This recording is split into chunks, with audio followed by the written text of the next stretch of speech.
You don't bring people halfway around the world to visit a zoo. You bring the zoo to them. Mr. Hammond knew this before he ever dreamt of an island.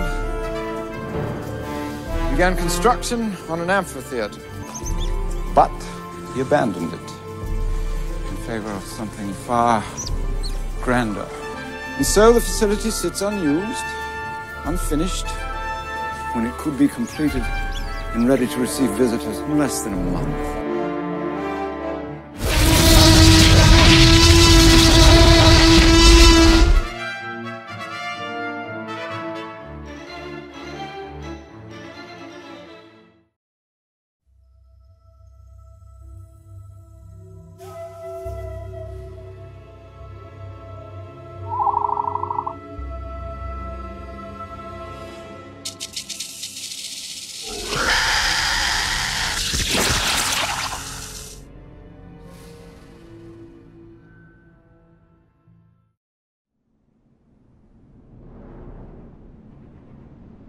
Jurassic Park San Diego, one of our favorite portions of the Jurassic franchise, the original dream, one on the mainland instead of on some far-off island in the dreams of rich billionaires.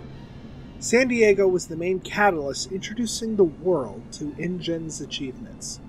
Just like the atomic bomb, InGen let the genie out of the bottle, who could never be put back into it. Someday we will further explore those implications, but today we are focused on the Amphitheater Zoo Park, found in San Diego, California. During all of our research, we have come across something rather interesting. There are 3 different versions of Jurassic Park San Diego that are presented to us in the Lost World. You might think it's obvious, the concept art, the model, and the set built for the movie, right? Well, you're pretty much correct. However, here's the clever part. They are all vastly different from each other. Each one is generally the same. However, all 3 would offer different experiences for the park guests of Jurassic Park to explore. Let's do a deep dive into the subject and explore what differences there are between the 3 different versions. Before diving too deeply into the differences, let's go over everything that's shown in the movie. InGen is seeking limited partners to defray some of our expansion costs. The prospectus you've been given by the board explicitly details our projected hardware and construction expenses, and as you can see by my 2 friends here with me tonight, software is already fully developed. One might say, it'll be up and running. In a moment, I'll take you on a stroll through the camp, and you'll see some of the larger and more impressive specimens. But you don't bring people halfway around the world to visit a zoo. You bring the zoo to them. San Diego is the perfect city. People already associate our beautiful city with animal attractions. San Diego Zoo, SeaWorld, San Diego Chargers. Mr. Hammond knew this before he ever dreamt of an island.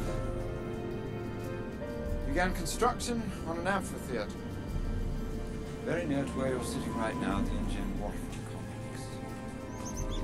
But he abandoned it in favor of something far grander and ultimately impossible. And so the facility sits unused, unfinished, when it could be completed and ready to receive visitors in less than a month. On Isla Sorna, Peter Ludlow, recently named CEO of InGen Technologies Incorporated, is giving a presentation to his investors and shareholders. He announces the reactivation of Jurassic Park San Diego, a location not too far from the investors, who are in the InGen waterfront complex back in San Diego. In this scene, there are a couple pieces of concept art that have been matted and placed around his little set. In the center of the tent, you will see a model of the amphitheater and a small portion of the park surrounding it. The main piece of concept art, you see about 90% of the entire facility. We can see what the resort has to offer. See that it is within sight of the city of San Diego in the background.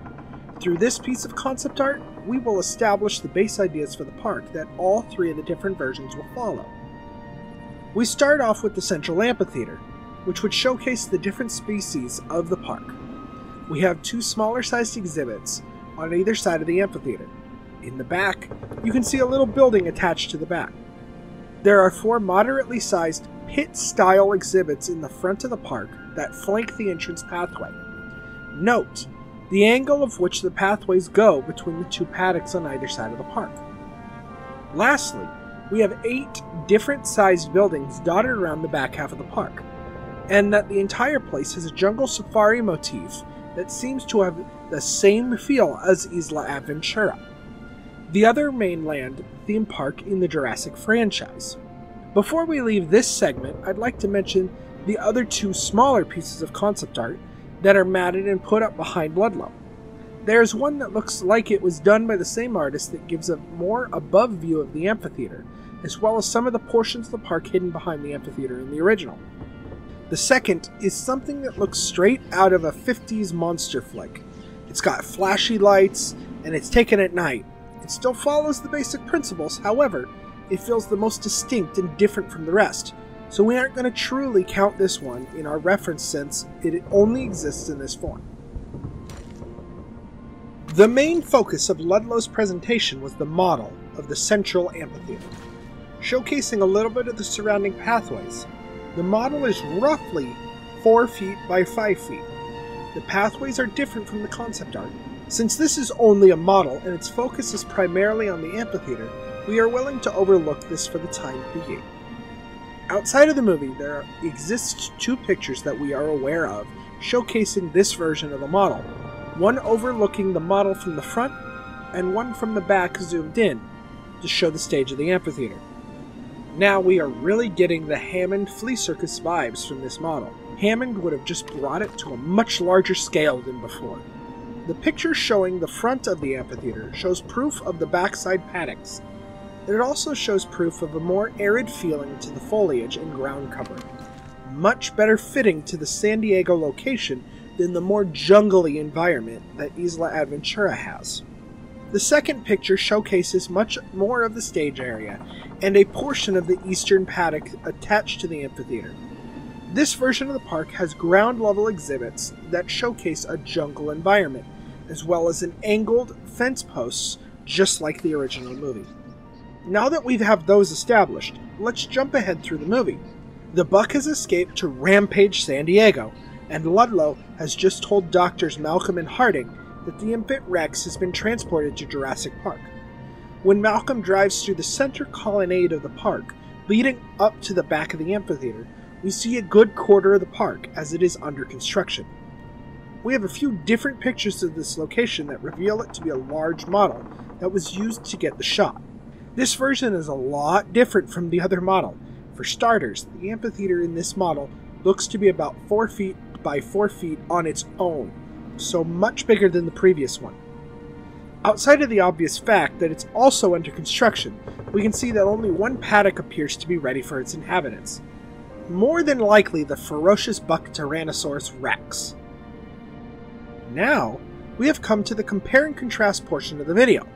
So let's figure out how all these versions differ, because on the surface level they all look about the same. For starters, let's rule out the model.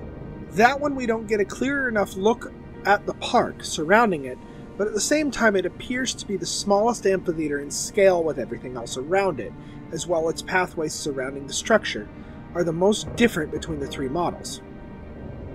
Now that we have gotten the model out of the way, let's compare the concept art to what shows up in the movie. Let's start off with the minor details. The concept art shows a lush jungle environment, where the one in the movie appears to match the other model in having a more arid environment. The design of the amphitheater rock is different between the 2 as well. The concept art has pit-style exhibits where the movie park doesn't appear to have pits planned at all. The concept art park has an almost white-looking pathway, where the movie park appears to be road asphalt. The park in the concept art appears to be much larger than the one in the movie version, as the concept art version, center right paddock, appears to hold a Brachiosaurus comfortably, where I can't see that in the movie version. The last major difference between the 2 versions of the parks is found in the front paddock section of the park. This is something that we had received a lot of questions about when we first released our Minecraft recreation, as that was more of an amalgamation of these two versions. Here, we have the concept art and one of the behind-the-scenes pictures of this massive model. Take a look at the pathways surrounding the central amphitheater. Do you see it? No? Well, okay. Let's transition to a blueprint form of the park. Here is a diagram of the park, with the 4 front paddocks set up as 2. Now, let's overlay the park design from the concept art. This is what everyone knows Jurassic Park San Diego to look like, right? Well, this rediscovery was actually made back during my time over on the Everything Jurassic Park channel by my old friend when we were planning on creating one for the EJP version of this park. Now, let's transition to the movie version. It's a straight 90-degree angle path instead of a 33-degree angle. It also appears as if the walkway surrounding the outside 2 paddocks don't have a connection and just ends at this junction, making this park a lot different from the original concept art. In the end, it's probably all cost-saving effective measures by Ludlow for the floundering InGen at this point. What did you think of our step back into Jurassic Park San Diego? Did you catch these differences the last time you looked at this park? Or do you think that we have dived too deep into this? Share your thoughts down below and we will make sure to get back to you. Oh, and before we go, I just figured I'd share that we have decided that after Jurassic June, we will be fully revisiting Jurassic Park San Diego, fully updating the 1989 version of this park, as well as finally getting back to the 1997 version. We won't promise a deadline as, quite frankly, that was insanely stressful and I don't want to ever do that again. Anyway, thanks for joining me on our continuation of this portion of the good old Annabelle Mine. See you all next time. Hey Ember Miners, thanks for watching today's video. Be sure to click the subscribe button on your way out and click the bell icon to be notified of our videos when we upload them.